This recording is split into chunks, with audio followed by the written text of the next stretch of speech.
What makes a house a home? Over 8 weeks, 21 homes bursting with style and character will compete to be crowned Home of the Year.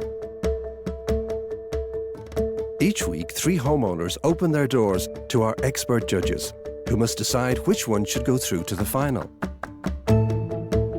Hugh Wallace, a renowned leader in the design industry, pays particular attention to the details of a home. As an interior designer and an architect, what really impresses me is good detailing, functionality, and then a layer on top of that, which is the fun. Award-winning architect Declan O'Donnell is looking for homes designed for living.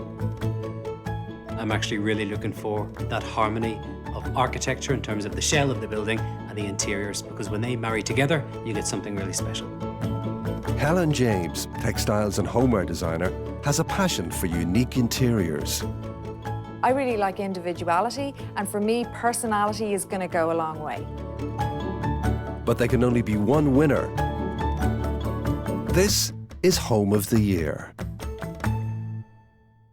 This week, the judges will see 3 very different homes in County Dublin. Looking for functionality, individuality and clever design, the judges will each score the homes out of 10. The home with the highest score will go through to the final at the end of the series. First, sculptor Paul Gregg lives in his North Dublin home with his wife Lucia and son Paolo. Their extensive home renovations have been a real labour of love. I bought the house in the year 2000. It was in pretty much original condition, but I was pleased because my taste is so particular. I could put my stamp on everything. I love making things in the house. Instead of buying something, I can either build, salvage, or restore something. With my art, as well as the way I've taken on the house, I like materials to have a certain simplicity and not worry so much about finishes. And also, it can't only be ornamental. So if I was just putting up an old wagon wheel to make something look industrial, I'd hate it. I think Paul is a little bit of a sentimental as well. There is a lot of value in memories. Everywhere I look, there is a little story, there is a little memory. You've got bits of my artwork around and various heirlooms or just interesting things I've collected. Our favorite part of the house is the kitchen. We don't have a sitting room. And once the wood fire is lit, then we end up here in the evenings. Lucia makes a great dinner. Paolo's playing here on the quilt, and nothing could be better. So our favorite spot is right here. With Paolo now, I look around the house with a whole new set of parameters where I have to make this safe and close off under the stairs so it doesn't crawl under the house. So I figure I've got about a month and a half before he's mobile and I have a lot of work on my hands. The judges must now assess the home, armed only with the basic facts about the property and its owners. Lovely bay window, and I like the number. Love the split level. Very cool. It's sensory overload in terms of the textures. Imagine you love it, do you? Yeah, I do. It's such a surprise from the outside. It's totally modern. Ah, the favourite spot. The very Mm. centre of the house. It's a dark space though, isn't it? Yeah, but I think it works. This could have been the problem area because there's a room at the front and a room at the back, and this sometimes is lost in the middle, but you can embrace dark spaces, so they've opened it up where they can. Got a little glass slip there, which is really nice. You've got light coming up from the upper floor. Lovely doors out to the outside space. Nothing is off the shelf. I just love it. To me, it's just all too much. I don't like the sort of nakedness of the timber up here. I really like it. I Well, think it works. I don't know, Helen. You've had your say, darling. I know. You've had I'm your just- say. So I don't like it. I think Yeah. it's a gimmick. Hello, Helen. Please let other people in. Other people have an opinion as well. This is the kitchen proper now, I think, isn't it? Yeah. It almost has the feel of a professional kitchen, actually, doesn't it? And what I like is the way this counter goes out. Yeah. You open this out, and so you're outside, inside. So you have all this, you know. It's kind of like a beach bar. You're It sitting is, out yeah, on the yeah. stools there, you open this up, the sun's shining. There's a sense of clarity in everything that's going through here. Homes are such a personal space. When you go into someone's home, you should get a sense of the person who lives there. Because when you really get down to it, it's all about personality, creativity, sense of style, because that's what makes a house a home. Wow. workshop. A workshop, yeah. So is this an artist, do we think? Look at this. Look at the attention to detail in their work, which is what we're seeing in the house. Yeah. Yes. Oh, wow. Fire in the bathroom. Glass of wine, close the door, spend an hour and a half in here. Sanctuary. Yeah. Pampering. Pampering, Yeah. that's exactly what it is Yeah, here. yeah. And here we have the detail that we saw from downstairs. Brave move, Yeah. glass floor in a bathroom. There you go. I think this is a great space. What's great is because we have this huge roof light in there, what they're actually doing is bringing that right down into that dark space downstairs. So it's a really clever idea. Wow, look at this. Wow.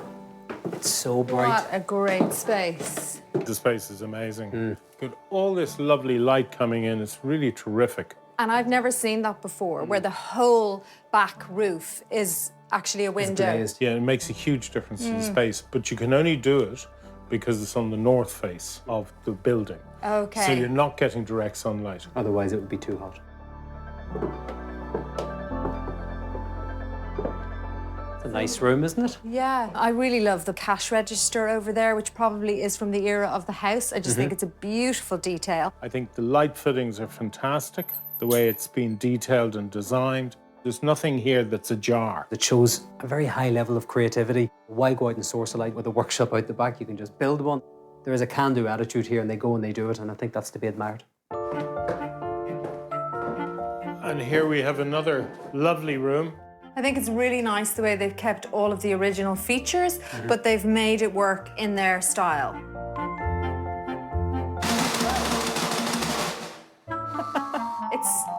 It's almost like the house of the grandfather from Chitty Chitty Bang Bang. You know, the mad inventor? Yeah. There's like all these little details throughout. The whole room is like an art installation. Yes. So you have amazing pieces. They all, I'm quite sure, tell a story. Either they were made by this person or collected by this person, and I think it's fascinating. But I just question whether, with a family running around, is this the home of the year? The one thing that I'm missing in this house that I've noticed is there's no big, comfortable sofa. There's nowhere for me to relax. You know, there's nowhere just to chill out and read a book. Well, the only place would appear to be the bath, because you've got the fireplace. For me, it's just really important that in your home, you have somewhere where you can just kick back and relax. I know the space feels a little bit like a gallery, but the more we walk around the house, the more of a sense we get of the people who live here. It's not for everyone, it's a different way of living, but I think it might be perfect for them. They must now individually score the home out of 10. They won't know what their fellow judges have awarded until they've seen all 3 homes, when their combined scores will be revealed. If a home is about lifestyle and creativity and really putting your mark on a place, then this house is extraordinary. The owners have a real DIY attitude, and they haven't been afraid to give a good idea a go. I'm giving it an 8. There are lots of big and brave ideas in this house. The owners have stripped the house right back and reimagined it in their own way. And I love that they have found their own personal aesthetic and really committed to it. I'm giving this house an 8. The creativity of the owners of this house comes through in the changes and alterations they've made to it. And this is reinforced by their amazing talent in the way they've put terrific elements in each room of the house. However, I'd question how it works as a functioning family home. Next, interior designer Tricia Young has lived in her End-of-Terrace home since 1994. But in 2011, her home was badly damaged by a local flood. We had to move out of our houses for about 12 months. Though it was terribly traumatic, you know, every cloud has a silver lining, so it gave me the opportunity to rethink my design. Come on beside me. Come on, good girl. So I opened the whole lot up, and I've sectioned it by changing colours so that at least you feel, you know, there are still stories. I'm not afraid to use colour. I just think it's very important for us. I think we live in a climate that's so dull and drab for about 5 months of the year. And to me, an injection of colour just makes me happy. Because the house is on the road, I came up with the idea of designing my own shutters. I was going to have something on my windows. Net curtain was not going to be an option. It's a real party house. I love cooking. It's that kind of house. The circulation in it is fantastic. You could fit 60 people in here, no problem. Mirrors I love because they do remarkable things with the light. There's not an awful lot of light the way the house is facing, so the mirrors help to reflect any bit of light that comes in from the back. I love the atmosphere in this house. It's like living in the country. This is my favourite spot because I can sit here and look through my open space and see my garden outside and realise how lucky I am to have all this living so close to the city. Lovely brick terraced house. It's lovely. Very cute. Shall we go in?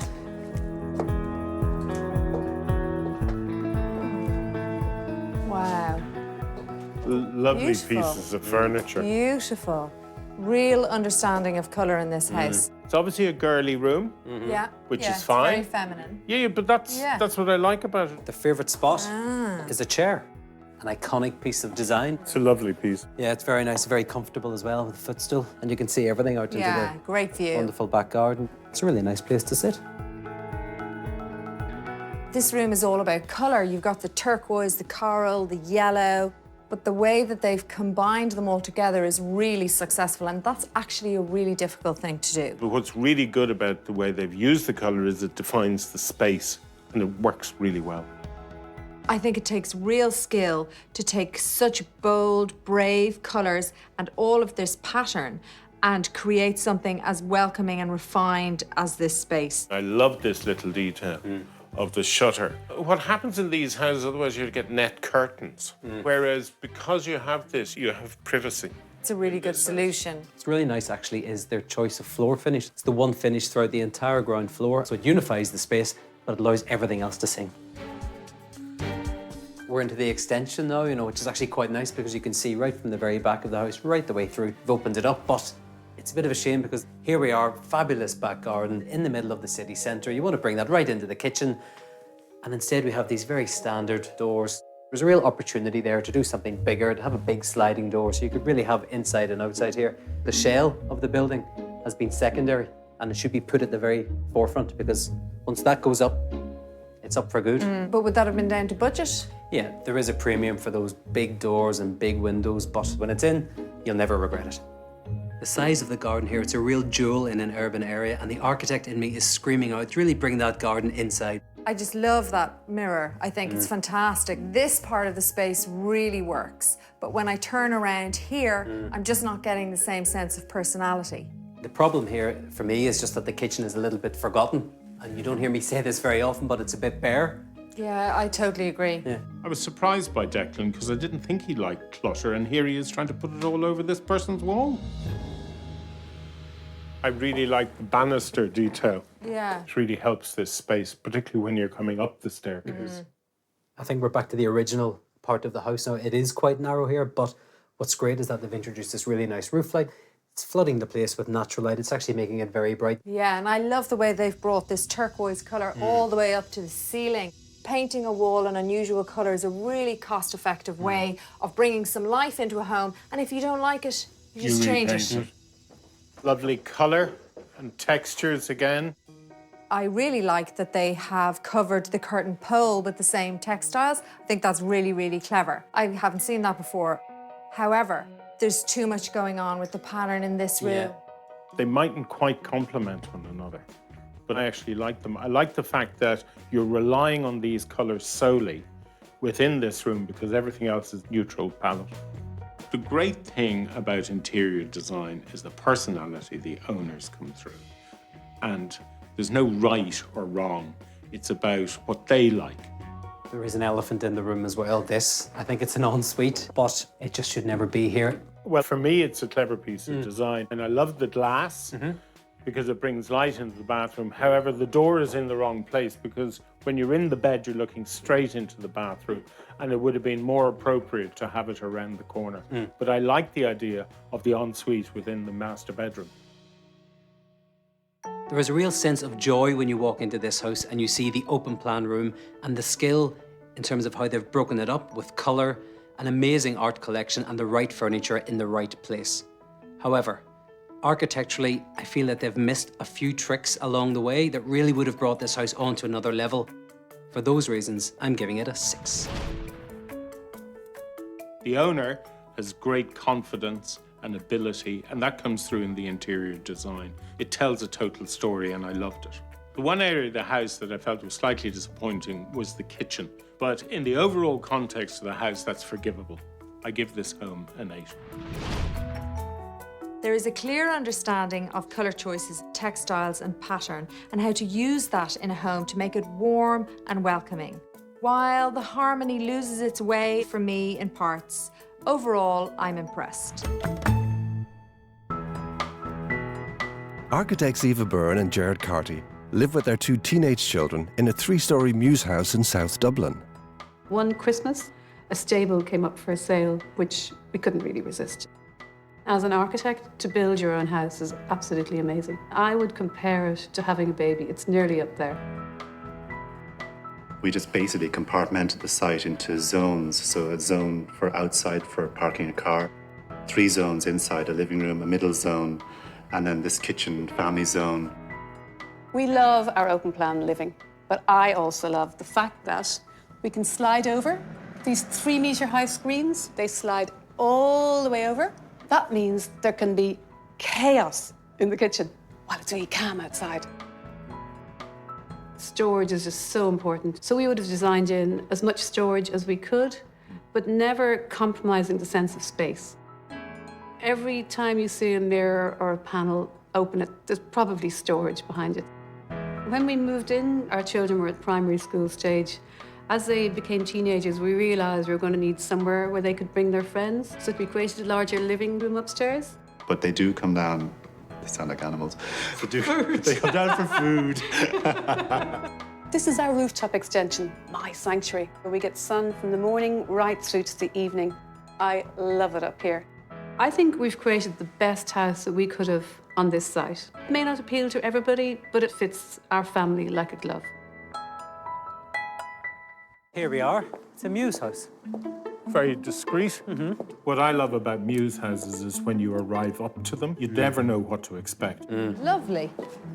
It's like an oasis in here, actually, isn't it? You know? I just love the view right through. It certainly doesn't disappoint when you come in, does it? Fabulous. What's really nice about here is you still have the different zones within the overall room. Such a lovely big open plan space and so bright. The reason it's so bright, actually, is the introduction of this clear story window. Without that, this is a completely different space. It gives you a view of the sky, lovely view of the mature trees as well. For quite a long plot, it's bringing that light right into the centre of the body of the house. Very simple, but very clever. Whilst the overall palette is quite neutral, what you're really seeing is all the pieces that they have of furniture, the collections, the musical instruments. There are little pops of colour. If you have a neutral palette, then you really need to pay attention to texture in the soft furnishings. If we had 4 cushions here that was a sheepskin and leather and a bit of texture there, I just think if you look at that couch, Hell. It's enough. it's amazing. No, I'm just Sheepskin. saying. You want to introduce but a I am sheepskin. being very critical, but this is home of the year, I and don't that's think what we're here to do. sheepskin would be really appropriate in this space. I could see sheepskin here. No, I definitely could. Yeah. In a modern house like this, where the detail in the design is fantastic, and it's layered with pictures and personal items in here, the addition of another sheepskin rug or a piece of tartan is totally unnecessary. I think this is really nice, the way they have zoned the spaces just by the placement of furniture, but you haven't broken up the eye line. What I love about this space is if we look around, there's only 3 materials. We have white plastered walls, we have the terrazzo floor, and we have plywood. That's why there's a real sense of consistency. This is the kitchen area.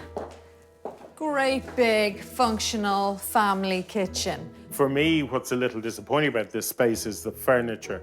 It doesn't have the same character as we've seen elsewhere, and I just think has been forgotten. What I really like is this door, which allows you to divide up the space. I mean, that's a really clever solution to family living, isn't it? Because you have an option of where you have the opening. I mean, this is functionality really at its purest because it affects how the spaces are used, but they're actually very beautiful spaces, even with them closed like that. It's a huge difference if the family are involved in the design, because when you're building a building like this, you want to think about everything from the outset so that when it's built and when it's finished, it's perfect for you. The high ceilings here is one thing, but this staircase is terrific. And I think there's probably storage under there as well, Helen. Ah, very clever. There we are. So It hides the inner workings Exactly, of yeah. the house.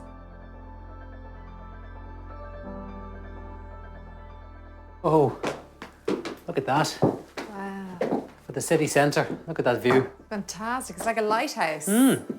It's wonderful. And this is their favourite spot, and you can see why. It's such a lovely room, very simple. I just love the mirror. And because it's antique, it's very elaborate, not really in keeping with the house, but it really sits well. I got jealous of that mirror. I would never have thought it would have worked. I think that's really inspired and has real balls. This house ticks a lot of boxes. The big idea is fantastic. The functionality really works. We've seen some really clever design. But for me, the one box that is left empty is the textiles. Look at the view out the window. know, That's, we hold on know. a second, lads. That's, in my view, why this room can be quite stark and white. That's bringing in the colour into the room. I would have liked a little more attention to detail in the textiles, but clever design and functionality shine through, and that deserves recognition. I'm giving this house an 8. I'm delighted to see a good piece of modern architecture and interior design, really well executed, delivering a fantastic family home. I give it a 9. A home like this shows that an architectural style can be warm, inviting, and full of life. It's a showcase for good design and how important this is to improve the usability, the function, but ultimately the enjoyment of a house. And that's what makes this house really shine. Now that the judges have viewed all 3 homes, it's time to see how they measure up against each other. First, Hugh reveals what he gave the Victorian Terrace home. I think the people who live here are very creative in the way they've remodeled the house, but also in all the pieces that they've collected. But sometimes I just felt a bit overloaded by it. However, there were bits I'd love to have taken home, such as the train set. So for that reason, I gave the home a 7. An 8, an 8, and a 7, 23. Next, Helen reveals her score for the colourful End-of-Terrace home. When we walked into this house, it just put a smile on my face, and I gave it a 7. I'm surprised by that, Helen, because I think the house deserved a higher score. For me, if the owner had followed through on the kitchen and the bedroom, it definitely would have scored higher. A 7, a 6, and an 8, that's 21. And finally, Declan reveals what he gave the 3-storey Mews. This was a real architectural home. No surprise that I really liked it. Actually, what really sung for me was their attention to detail. I gave it a 9. Well deserved. Wow. 9, a 9, and an 8, 26. We have our winner. I'm thrilled. I mean, it has so many amazing attributes and design features. It was fantastic. The architecture and the interior design married together seamlessly and delivered a great home. A home that really functions for a family, but they hadn't compromised on design. So the 3rd home through to the final is the contemporary Mews home in South Dublin. Next week, the search continues for Home of the Year.